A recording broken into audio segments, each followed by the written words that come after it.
こんにちは。お元気ですか？今日は2月の25日の火曜日ですね。もうすぐ2月が終わります。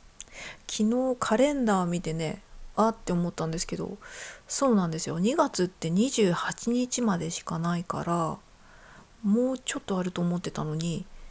あ、もう数日で終わっちゃうじゃんと思ってね、ちょっとって思いましたね。あの2月中にね、確定申告絶対終わらせとこうと思ったんですけどね、なんかすっごい今回はめんどくさい気がして、内容的には別にねそんなめんどくさいもんじゃないはずなんですけど、今回なんかすっごくめんどくさく感じちゃって、全然手をつけてないっていうか、もうその画面すら開きたくないっていう感じなんですよ。そうそうだからね、でも3月に入っちゃうと、なんだろう、2月中に終わらせるっていうのがやっぱりこう気持ちがすっきりするじゃないですか。だから、今日やりたくない、でも明日とかにできたらいいなっていうふうに思ったりしてますね。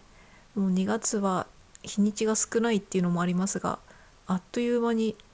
こうちょっと口笛一回吹いただけで終わったくらいなねそういう短さを感じます。ヒュンっていう感じでね。そうそうで、2月が終わると来月3月はですね、あの私のバースデーマンスなんですね。なので動画で定期的に47歳でっていう年齢の話が出るんですけども、もうね来月からは48歳でというふうに言わなければなりませんね。ちょっとバースデイのデイまではね、一応秘密にしとこうと思うので、なので3月に入った時点で、48歳っていうことにしときますね。もう48歳っていうのびっくりですよ。40代に入った時もびっくりしたけどね、いわゆるアラフィフど真ん中ですよね。あのまさにアラフィフっていうかさ、前から思ってたんですけど、アラフォーとかさアラフィフとかさ、結構46歳とかって微妙な気がしません？なんか明らかに、四捨五入の観点で考えればあのアラアラフィフなんだけども、アラフィフっていうにはなんとなく感覚的にちょっと一歩手前にいるような感じがしますよね。数字的にも体的にもというか、あの生態的にもというかね。そうだからアラフィフというよりも、なんだろう、この場合はミドフォーとかになるのかなっていうふうに思ったりとかしたんですけど、ミドルオブフォーティーズですね。だってアラウンド40、アラウンド50、じゃあ真ん中はミドルオブ50、ミドルオブフォーティーズかなと思ったんですけど、そうすると55歳の時ミドルオブ50、私今さっき40ってちゃんと言ったかな。55歳の時ミドルオブフィフティーズでなるけども、65歳の場合はアラカンの次だからね、ミミドルオブ60ズっていうと変ですよね。だって60前後の時アラウンド還暦って言っちゃってるからね。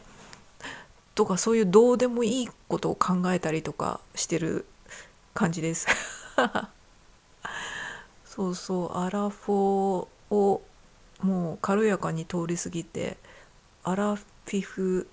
ど真ん中の年齢になったんだなっていうふうに思いますね。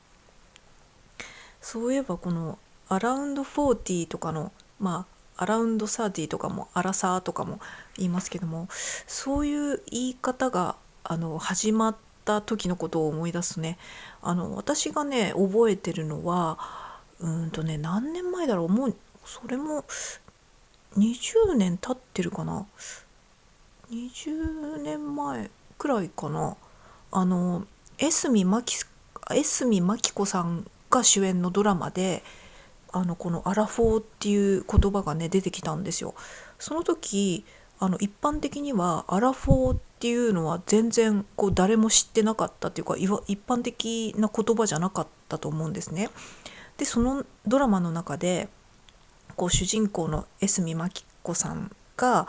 いわゆる多分ね30後半くらいの年齢の役どころだったと思うんですよ。でその江角真紀子さんの友達みたいな人、ちょっと女優さん誰だったか全然覚えてないんですけど、その江角真紀子さんの役柄のお友達の女の人が、それくらいの年齢のことを最近ではアラフォーって言うんだよみたいな会話があって、アラフォーみたいな感じで、それでそのドラマの中でそのアラフォーっていう言葉がねポイントで出てきてっていうようなそういうドラマだったんですよ。ちょっとよく覚えてないけど内容的には、30代後半くらいのそういう女性がねそういう妙齢のもうアラウンド40の30後半の女性がその年齢でのその恋愛みたいのをそういうお話だったんですけども、でその時なんかアラフォーとかなんかこのドラマで言ってるけど、別になんかこのアラフォーなんていう言葉なんかしっくりこないし流行んないんじゃないかなと思ったんですけど、その後あっという間にアラフォーっていう言葉が世の中に浸透してって、日常会話でみんなが普通にアラフォー言うようになって、そのうちその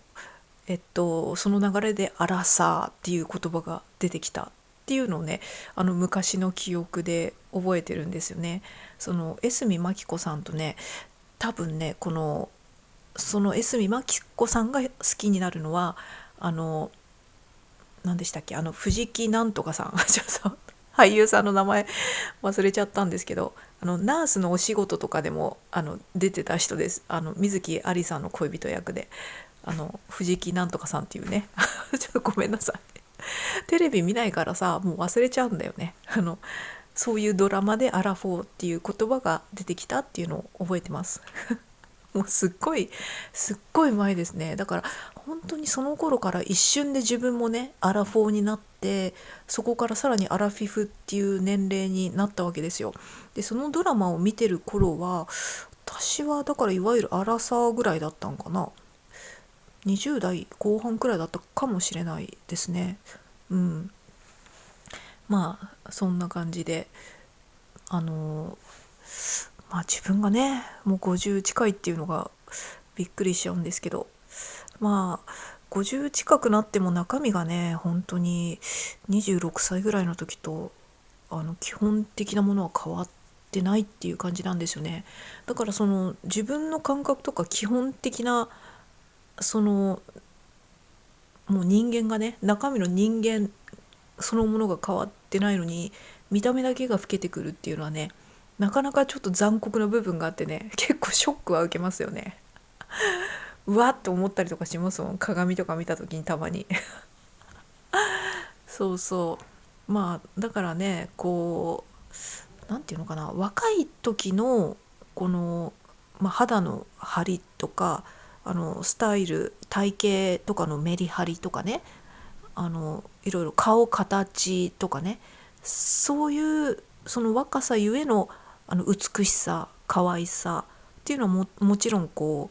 うなくなってくるんですけれども、何ていうのかな、その年齢なりのすがすがしい見た目でいたいなっていうのはありますね。その若々しいとかそういうのとはちょっと違って、なんていうかこうすがすがしい感じでなんていうか内面のこのヘドロみたいのがなんとなくこう表に出てくるような感じのは嫌ですね。すがすがしいなんか見ててその単純な容姿形じゃなくて、なんとなくこう見ててこうすがすがしい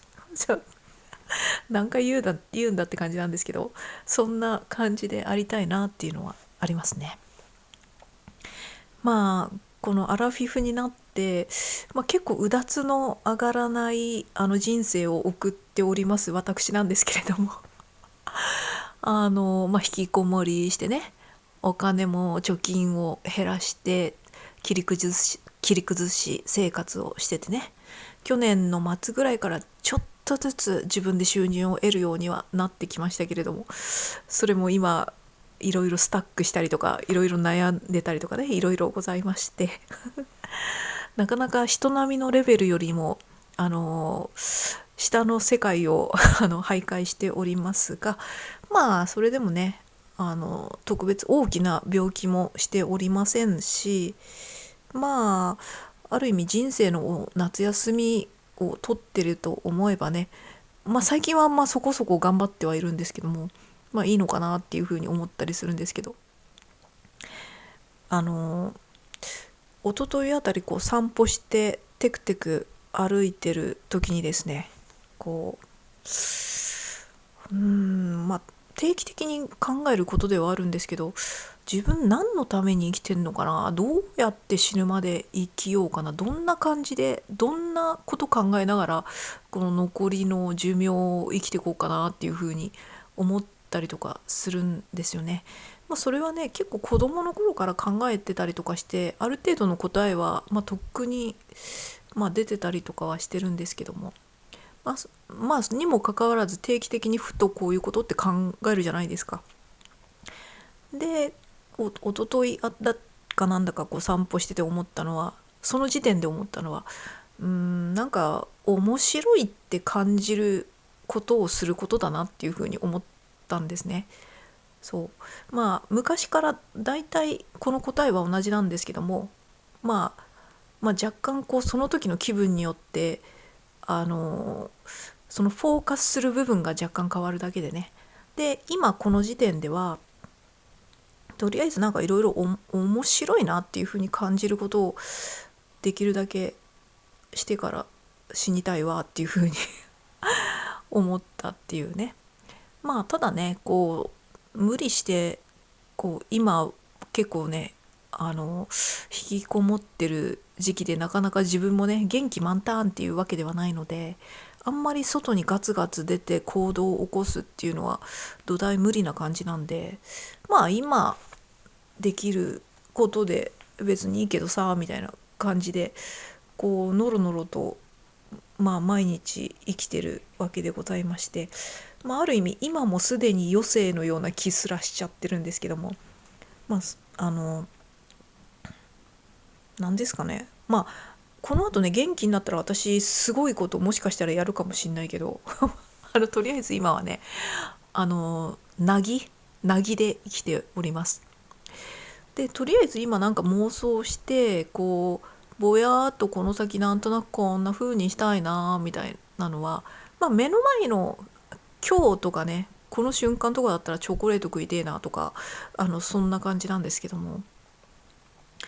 ちょっと先のぼやーっとした希望的な妄想とかだと、やっぱりね、もうちょっと田舎に住んで家庭菜園とかできるようなとこに住んで、で味噌とか自分で作りたいけど、ちょっと今住んでるとこだと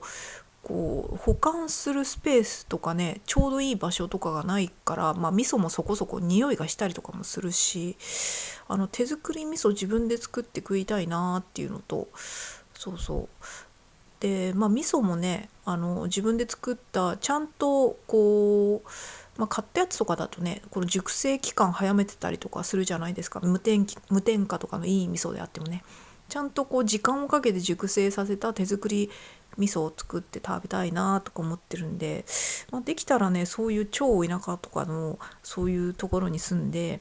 できたらね、味噌作りが得意なおばあちゃんとかが近くにいて、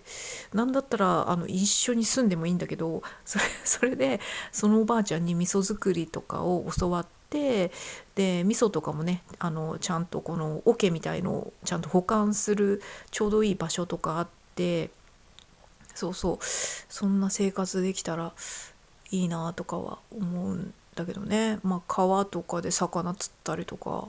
海とかね、私素潜りが結構得意なんで、潜って取ったりとかできたりとかしたらまたいいし、海じゃなくても山とかでね、山菜積んだりとかあとは狩猟免許とかがあったらね、狩りとかもしたいけどね。あとはさばくのもちょっとやってみたいなっていう気はするんですよね。そうそうだからね、年齢的にもね、体力が落ちてくるから、いろいろできるできないの範囲はあるけれども、別にね、スポーツ選手ですごいオリンピックを目指すとかじゃないから、生活の中でできることっていうのはね、ある程度最低限の体力とか、瞬発力とかどうしても落ちるけれども、ある程度そこで生活して普段から体を使っていることによって、持久力的な部分とかね、そういうのはおばあちゃんでも元気なおばあちゃんがいるように、そこそこキープしながらなだらかな曲線でね落ちていくっていうのがあると思うので、なんかそういうふうにちょっと田舎の方で結構ナチュラルな感じで行きたいなっていうね、希望というか願望というか妄想というか、そういうのはありますね。そうなんだよね。なんかイノシシとか鹿とかそういう解体もちょっとやってみたいなっていう気持ちはあるんですよね。鶏とかもだけど、なんかやってみたいなっていうか、きっとすごい大変なことなんでしょうけど、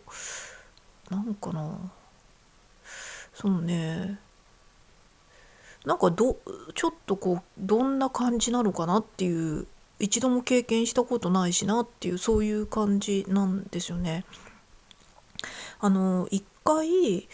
昔このワーキングホリデーでニュージーランドとかを転々としてた時ね、ちょっと1ヶ月ほどファームステイしたことがあったんですよ。すごい田舎の山一つがファームくらいなレベルなんですよね、あっちの方って。だからその山の中で羊とかすげえ飼ってて、その羊をあのこうファームの中で追いかけてっていうか追い込んで、犬とか使ってね、それでその子羊とかを集めて尻尾を切る作業をしたりとかしてたんですよね。で子羊を集めてなんて言うんだろう、逆さにして暴れないように手足を持つ係と、それでなんだろう、植木のハサミみたいな恐ろしいハサミで子羊の尻尾をね、もともと猫の尻尾を太くしたみたいに長いんだけど、それをジョキーンって切って、それでそこの切ったところをシュッとそう消毒するみたいなやつをみんなで流れ作業でやってて、で私はね、そんな除菌ってするような難しいというかね、そういうのはもちろん体力もいるしね、やらせてもらえなくて、私がやったのは羊の耳に切り込みを入れるっていうやつで、ちっちゃい爪切りみたいな、爪切りほどちっちゃくはないんだけど、ハサミで羊がこいつはオスだこいつはメスだみたいなやつで、それをメスだったら縦に、オスだったら横にだったかな、ちょっと忘れちゃったんだけど、耳に切り込みを入れるっていうやつを手伝ったりとかしてましたね。でその耳を切り込みに入れたのだけでも血がビシュって飛んだりとかすることがあるんで、うんことか血とかがいっぱいついてもいいような、もう捨ててもいいやっていうようなモンベルのフリースを着てて、あとは血とかが目に入ると嫌だからサングラスかけてね当時お気に入りだったオークリーのサングラスをねつけてやったりとかしてましたね。もうそんな感じでファームステイなかなか面白かったんですけど、本当にすっごいでっかいファームで、山1個丸々ファームなんですよね。だから羊放し飼いっつってもね、本当に自然に生きてて、でファームの中でその辺で死んでたりするんですよ、普通に。なんかそれもウケるなと思って、死んでるの見てウケるなっていうのはあれなんですけどあとなんかすげえウケたのが、柵みたいのを飛び越えた羊が頭から落ちてそのままの姿勢で死んでるのとかいたんですよ。だからこいつなんてアホなんだろうと思って、自分で柵飛び越えて首から落ちて首の骨折って、そのままの変な格好のまま死体になって2、3日そこにいると思って、いやでもなんかもう生き物ってこういうもんだよななんて思いながら、そうそう、死んだのそのままにしてるみたいな感じだったりとかしたんですよね。で、羊がいっぱいいるわけだから、そこのファームステイ、あのたまにラムとか出してくれるんですよね。羊とかを、いわゆるこのうんと新鮮なラムをね、生きてるのからこうラム肉を取ってきてくれて、でそのラム肉を解体はだからその時やらしてもらったか、自分もちょっとやってみたいって思ってやらしてもらったんですよ。ただもう一回ちょっと開いたやつをちょっとこうやらしてもらったみたいな感じだったんで、なんかね、斧みたいなやつ、ちょっとすごいこう死神のあれは鎌かなんかこう木こりの斧みたいなやつでこうやってて、それがちょっと面白かったんですけど、でもこうやってこう生きてた羊さんをね、お肉にしていただくんだなっていうのをすごい実感して、でそこのファームの人に一回この締めるところを見てみたいから見せてくれないかってお願いしたんですよね。なんかそしたらお前そんなのが見たいのかみたいな言われて、ちょっとこいつ大丈夫かなみたいな感じで見られたんですよ。だからと思って、やっべえ私サイコパスみたいに思われてんのかなと思って、いやそういう感じじゃないんだけどと思いつつ、ただこの食肉としてどういうふうに実際やってるのかっていうのをちょっとこの目で見てみたいっていうのがすごいあって、でそこでそれでなんかね、頼んだら見せてもらえることになって、で私以外にねそのファームステイしてる人が2人くらいいたんだけど、その子と男の子と女の子がいたんだけど、その子たちは見たくない、そんなの嫌だ嫌だとか言ってて、いやだから来なくていいよって言ったんだけど、そうそう、それで結局その要はこの閉めるスペースというかねのところまで、このバイクっていうのかな、あれなんて言うんだろう、三輪車みたいなでかいタイヤが3つついたような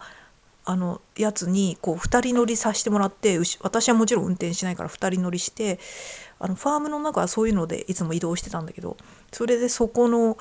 物置小屋みたいなとこに行って閉めるのをやっと見せてもらえるなって思ったんだけど、なんか私が着いた時にはなんかそのバイクみたいなやつをね乗せてくれたそのファームの男の子っていうか23歳ぐらいだと思うんですけど、がなんかいろいろこう遠回りをしてね、なんかいろいろ見せてくれたのか、もしくはサイコパスの私にその閉めるところを見せるのは良くないと思ったのか、ちょっと遅れていったからね、もうね終わってたんですよね、着いた時には。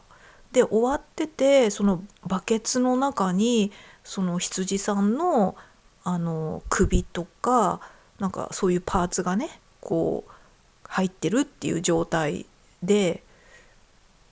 私閉めるところが見たかったのにと思って、ちょっと残念だったっていう記憶はあります。だから私が見たのはもうすでにもう食肉になってしまっていた、もうお亡くなりになってしまっていたシープさんだったので、なんかこうっていうような記憶がありますね。私決してサイコパス的なこう視点から見たいと思ったわけじゃなくて、必ず自分食ってるんだから、やっぱそれを確認しておきたかったっていう、それだけなんですよね。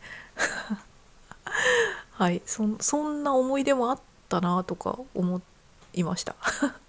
なんかちなみにね、そこのファームステイね、全然仕事を強要しないんですよ。多分お金もあるんだと思うんですけども、私が初めて来た時もなんか手伝わな何をやったらいいですか、働いたらいいですか、別に何もしなくていいよ、そこにいてみたいな感じで、普通にこう冷蔵庫の中のもの勝手に食べていいよ、はいビール飲むみたいな感じで、ただ飯で働かなくていいみたいな感じだったんですよ。でと思って、でやっぱ日本人からするとね、そんなこう何もせずにご飯をもらって寝させてもらってなんてできんと思ってね、いや仕事をやりますからなんか働かせてくださいみたいなこと言って帰草をこう刈るのを手伝ったりとか、そういうことしてるうちになんかこいつ働きてんだなと思って、その子羊の尻尾を切る作業に混ぜてくれたりとか、いろいろやらせてもらったりとかしたんですけれども、そうそう、なんかねそういうところもありましたね。そうそう、なんかそんな感じでお肉をいただくときはね、私もありがたいなと思っていただいておりますけれども、ジビエとかもねちょっと私こう食べてみたいので、なんかで食べたこととかはあるとは思うんですけども、そうこの前も言ったように実際に害獣として駆除されたっていう感じなのかな、そういうイノシシさんとかもね、10% ぐらいしかこの食肉として加工されて食べられてはおらずっていうことなので、だから私がやるとかね、そんなすごいことを考えてるわけじゃなくて、単純にちょっとそういうのもしてみたいし、なんかそういうのが単純にしてみたいなっていうふうに思っただけなんですけども、そうそう、だから今住んでるこことかもね、ただ住んでるだけで当たり前に家賃とかはかかっているので、私もねできることならこう自分一人でパソコンとかね、インターネットだけあればできるような仕事でこうなりわいとしてね、こう生活できるようになっていったらいいなっていう気持ちがあるので、そういうふうにね定期的にちゃんと収入が得られるようになったら、ちょっと引っ越しを考えるのもいいかなっていうふうに思い始めたっていう最近ですね。もちろんね毎日ちゃんと自分の生活費以上の収入がないとちょっとすぐには難しいものなので、とはいえねここでも普通に家賃払ってるから、ある意味あんま関係ないかなっていうふうには思いますね。ここで生きてても家賃とか生活費とかそういうの全然毎月減っていくので、だからもしかしたらね、そのうちちょっといい情報とかあったら、おばあちゃんが味噌作りとか教えてくれるとことかに今度住んでね、そしたらそこでは犬も飼えるかもしれないからね、もしスペースがあったらね、こう他に一緒に住んでくれる人とかも募集してもいいかもしれないですね。ちょっと自分暇なんでみたいな人とかね。そうそうということで、そんなことをちょっと妄想したりし始めた2025年の20じゃないや47歳最後の2月でございました。それではまた。